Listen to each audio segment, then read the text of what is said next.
Brigade Palpitaire, 1 BHK, 2 BHK, 3 BHK flats available. Burigere Cross, Bengaluru. Please contact this number.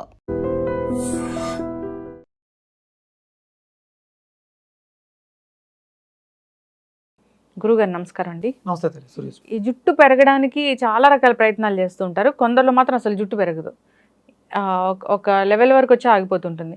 కొందరు అసలు ఏ పౌష్టికాహారం తీసుకోకపోయినా జుట్టు విపరీతంగా పెరుగుతూ ఉంటుంది. సో ఇది పక్కన పెడితే జుట్టు కొందరిలో కుచ్చులుగా రాలిపోతూ ఉంటుంది. ఎందుకు ఈ సమస్య? అసలు రకరకాల సప్లిమెంట్స్, రకరకాల ఆన్లైన్లో అట్లా ఇట్లా డాక్టర్ల దగ్గరికి వెళ్తూ ఉంటారు, అయినా కానీ ఈ జుట్టు రాలే సమస్య తగ్గదు. కుచ్చులుగా జుట్టు రాలిపోవడాన్ని ఎలా అరికట్టవచ్చు? అసలు ఈ సమస్య ఎందుకు? శీతాకాలం మొక్కలను చూస్తారా? అంటే ఎండాకాలానికి ముందు ఇవన్నీ కూడా శుభ్రంగా ఆకులు రాలిచేస్తాయి. అవును, చెట్లన్నీ కూడా విపరీతంగా రాలిపోతుంది. అంటే మరి చల్లటి వాతావరణం, అసలు ఎండాకాలం కదా, ఎండ వేడికి అవి రాలిపోవాలి, కానీ అప్పుడేమో చిగురుస్తాయి, చిగుర్లు తొడుగుతాయి కొత్తగా.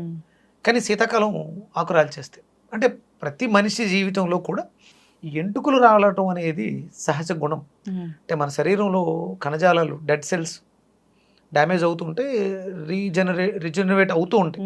జుట్టు కూడా సేమ్ అంతే, అలా వస్తూనే ఉంటుంది, పెరుగుతూనే ఉంటుంది. కానీ అంటే విపరీతంగా రాలిపోతుంది అన్నప్పుడు మీరు అక్కడ గమనించవలసింది ఏంటి అంటే, ఆక్సిజన్ సప్లై తలకి తక్కువగా ఉంది. వాళ్ళు అంటే స్ట్రెస్ వల్ల, యాంగ్జైటీ, డిప్రెషన్, వీటి వల్ల, అంటే పౌష్టికాహార లోపం ఇది ఒకటి ప్రధాన కారణం. అంటే సీజనల్గా నేను ఇప్పుడు మొక్కల్ని ఎందుకు ప్రామాణికంగా తీసుకున్నాను అంటే, రాల్చేసిన ప్రతి మొక్క కూడా పూర్తిగా మళ్ళీ ఎండాకాలం వచ్చేసరికి ఆ వేడిని తట్టుకోవడానికి చల్లగా మారిపోతుంది. చాలా నవనవలాడుతూ ఉంటాయి ఆకులన్నీ కూడా. అది సహజంగా ప్రతి దాంట్లో కూడా ఈ జుట్టు అనేది పెరుగుదల విషయంలో మనకు ఉంటుంది.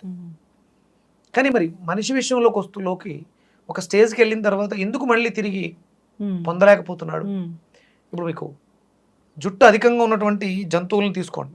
మనం అంటే అందులో ప్రధానంగా నేను మేకల్ని ఎక్కువ మనం తీసుకుంటే జుట్టు బాగుంటుంది. మేకపాలు కూడా మనిషి వాడడానికి ఆమోదయోగ్యమైనటువంటి చాలా బ్యూటీ ప్రొడక్ట్స్ కూడా వచ్చాయి కదా గోట్ మిల్క్ తో. అవి మీకు అంటే జుట్టు పెరగడానికి కావాల్సినటువంటి పోషకాలు దాంట్లో ఉన్నాయి అని చెప్తారు చాలామంది. నేను చేసిన వీడియో తర్వాత ఆ పాలు వాడడం కూడా జరిగింది. మరి వాటికి కూడా మీరు వెళ్ళి చూస్తే జుట్టు రాలిపోయి ఉంటుంది, కానీ వస్తూ ఉంటుంది. అవి ఎక్కడా కూడా ఎసిడిక్ నేచర్ ఫుడ్స్ కానీ హెవీ ఫుడ్స్ ఉండవు. అంటే సహజంగానే మేకలకి ఆకలి ఎక్కువ అంటారు. మేకలకి ఆకలి ఎక్కువ, విపరీతంగా తినేస్తాయి.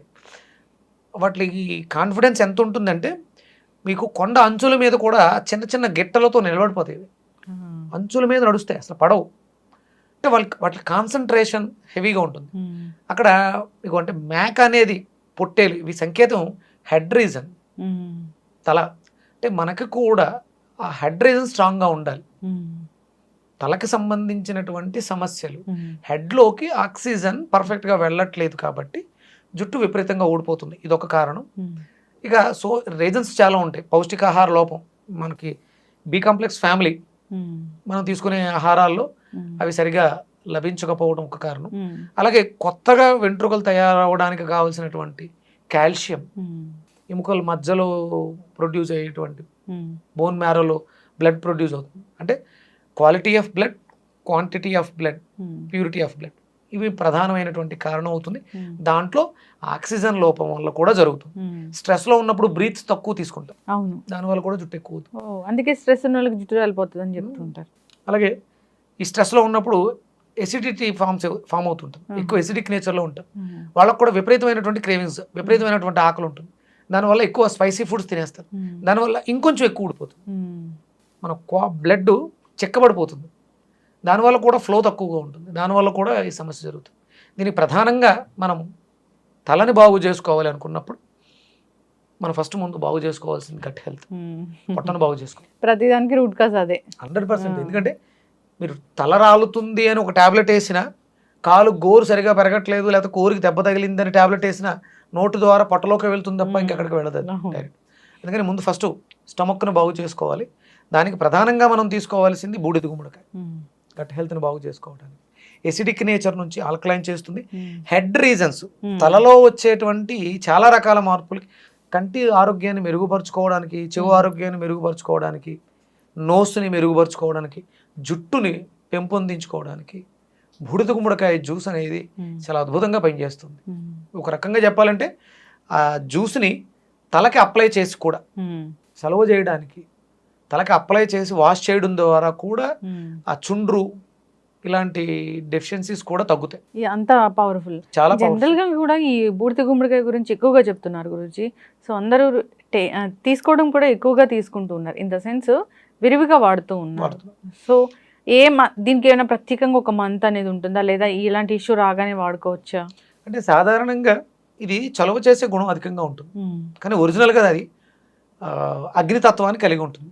ఫైర్ ఎలిమెంట్ వచ్చి ఫైర్ ఎలిమెంట్, కాకపోతే ఎండ్ ప్రోడక్ట్ వచ్చి కూలెంట్, బాడీని శరీరతత్వాన్ని కూల్ చేస్తుంది, చలవ చేస్తుంది. కాబట్టి వర్షాకాలం శీతాకాలం అధికంగా తీసుకోకూడదు. అందుకనే దానికి మనం కాంబినేషన్స్ చెప్తాం. బూడిద గుమ్మడికాయ తీసుకున్నప్పుడు ఒక రాఫామ్లోనే కాకుండా దాంట్లో కొంచెం మిరియాల పొడి, చిన్న అల్లం ముక్క వేస్తాం. అంటే దీనివల్ల వచ్చేటువంటి కాంప్లికేషన్స్, ఒకవేళ జలుబు చేసే గుణం ఉంది, జలుబు చేస్తుంది, అందుకని మిరియాలు మనం ముందే కలపడం జరుగుతుంది. ఆ గుణాన్ని మారుస్తుంది. కాబట్టి తక్కువగా, అంటే మనకు రోజుకి ఒక 200 గ్రాములు తీసుకోవడం వల్ల ఎలాంటి ప్రమాదం ఉండదు. అది మార్నింగ్సే తీసుకోవాలి. ఇప్పుడు బూడిద గుమ్మడికాయ ఎప్పుడు కూడా ఉదయం మధ్యాహ్నం మాత్రమే తీసుకోవాలి, సాయంత్రం తీసుకోకూడదు. ఏ టైంలో అంటే మనకు ఉన్నటువంటి సమస్య నుంచి బయటపడ్డానికి. చాలామంది కొన్ని వీడియోస్లో కూడా చూసాను నేను, ఈ రా ఫామ్లో ఉన్నటువంటి బూడిద గుమ్మడికాయని తీసుకుంటే, పచ్చివి తీసుకుంటే, పచ్చి కూరగాయలు జ్యూసులుగా తీసుకుంటే కిడ్నీలో రాళ్ళు వస్తాయి. జనరల్గా కూడా చాలా మంది పెద్ద పెద్ద గురూజీలు, చాలా పెద్ద పెద్ద పండితులు కూడా ఈ బూడిద గుమ్మడికాయ తీసుకుంటే ఒంటికి మంచిది అని చాలా నంబర్ ఆఫ్ వీడియోస్ అయితే ఉన్నాయి. చాలా మంది చాలా సంవత్సరాలుగా చెప్తున్నారు. ఈ 3-4 ఏళ్లలో చాలా మంది తాగారు. అంటే వాళ్ళని కన్ఫ్యూజ్ చేస్తున్నారు, ఆడియన్స్ని కన్ఫ్యూజ్ అవ్వు కామెంట్స్ పెట్టడం, నన్ను కూడా అడగడం జరిగింది. పచ్చివి తీసుకుంటే మీకు కిడ్నీలో రాళ్ళు వస్తాయి అంటున్నారు. ఎంతవరకు? అంటే దాంట్లో ఏదో ప్రాపర్టీ ఉంది, అది కిడ్నీలో స్టోన్గా ఫామ్ చేస్తుంది. అంటే సహజంగా మనం అనుకుంటున్నాం అది పచ్చిది అని. ఇవాళ మనం బయట టెంపరేచర్ ఎంత ఉంది చూడండి, 35 degrees, మినిమం 40 ఉంటుంది. అదే సమ్మర్లో అయితే 45 to 48కి వెళ్తుంది కదా. అంటే అది మనం తెంపడానికి ముందు బయట ఎన్ని డిగ్రీస్ ఉంది? 35 degrees మినిమం ఉంది. అంటే అది 35 degreesలో ఏమవుతుంది? కుక్ అవుతుంది కదా. అదేమి మీరు అనుకున్నట్టు రాలో లేదు. దాన్ని ఇంకొంచెం మనకి అవసరాలకు మార్చుకుంటున్నాం. అది 50 degrees, 60 degrees, 70 degrees, 100 degreesలో మారుస్తున్నాం. అందుకని మీరేమో అపోహ పడక్కలేదు. బూడిద గుమ్మడికాయ తాగడం వల్ల కిడ్నీలో రాళ్ళు వస్తాయి అనేది మాత్రం అయితే అపోహ. ఇలాంటివి మీరు భయపడవద్దు. మిమ్మల్ని అంటే భయపెట్టడానికి మిడిమిడి జ్ఞానంతో కొంతమంది మాట్లాడుతూ ఉండొచ్చు. వాటి గురించి ఆలోచించక్కర్లేదు. తలకి సంబంధించినటువంటి సమస్యలు, హెయిర్ పెరగడానికి మీరు కావాలనుకున్నప్పుడు బూడిద గుమ్మడికాయ మీకు అద్భుతంగా సహాయం చేస్తుంది. హెయిర్ పెరగడానికి కూడా, జుట్టు రాలడం ఆపుతుంది. అంటే ఒకటి మీరు చూడండి, ఎడారి భూముల్లో ఉన్నటువంటి మొక్కలు ఆకుల పెరుగుదల తక్కువగా ఉంటుంది. అవసరానికి సరిపడా మన శరీరంలో నీటి శాతం ఎక్కువగా ఉంటుంది. తర్వాత సెకండ్ ప్లేస్ గాలికి ఇవ్వబడి ఉంటుంది.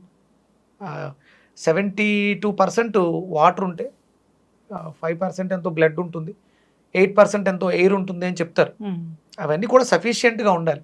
అంటే నీటి శాతం ఎందుకు తక్కువగా ఉంది, డిహైడ్రేట్ ఎందుకు అయిపోతుంది, దాన్ని మనం రీప్లేస్ చేసుకోవడానికి బూడిద గుమ్మడికాయ తీసుకోవడం ద్వారా మన శరీరంలో ఆ తత్వం పెరుగుతుంది. అందుకని మినిమం జుట్టు పెరగడానికి ఇది ఒక సఫిషియెంట్ వాటర్ కూడా ఉండాలి. అలాగే ప్రాణాయామం ఎక్కువగా చేయాలి. దానికి సరిపడా మనం తీసుకుంటున్నటువంటి ఆహారాల్లో మెలనిన్ కంటెంట్ ఉన్నది, విటమిన్ బి కాంప్లెక్స్ ఫ్యామిలీ ఉన్న ఫుడ్స్ ఎక్కువగా తీసుకోవాలి. ఓకే, ఎస్, ఖచ్చితంగా గురుగారు చాలా చక్కగా చెప్పారండి. నిజంగా ఇలాంటి ఆల్కలైన్ ఫుడ్ అంటారు కదా, ఆల్కలైన్ ఫుడ్ జుట్టు సంరక్షణకి మనం కెమికల్ బేస్ షాంపూలు వాడుతున్నాం, అది కూడా ఒక కారణం అవుతుంది. దాని నుంచి బయటపడి కుంకుడుకాయలు వాడుకోగలిగితే, న్యాచురల్ సీకాకాయ, కుంకుడుకాయలు ఇలాంటివి ఉన్నాయి, అవి వాడుకోవడం, న్యాచురల్ ప్రోడక్ట్స్ వాడుకోవడం ద్వారా మనం బయట కూడా రక్షణ చేసుకోవడానికి అవకాశం ఉంది. చూడండి, వేడి చేస్తున్నప్పుడు మెంతులు పిండి చేసుకుని మెంతాకు, గోరింటాకు పొడి ఇవన్నీ కూడా పేస్ట్లా గడిపి పెడుతూ ఉంటారు సమయం ఉన్నప్పుడు.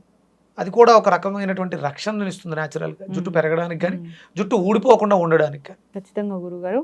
సో ఇంటర్నల్ టేకింగ్ కూడా చాలా మంచి ఫుడ్స్ అయితే తీసుకోవాలి. మీరు ఎప్పుడెప్పుడు చెప్తూ ఉంటారు కరివేపాకు ఇలాంటివి కూడా తీసుకుంటే చాలా మంచిది అని.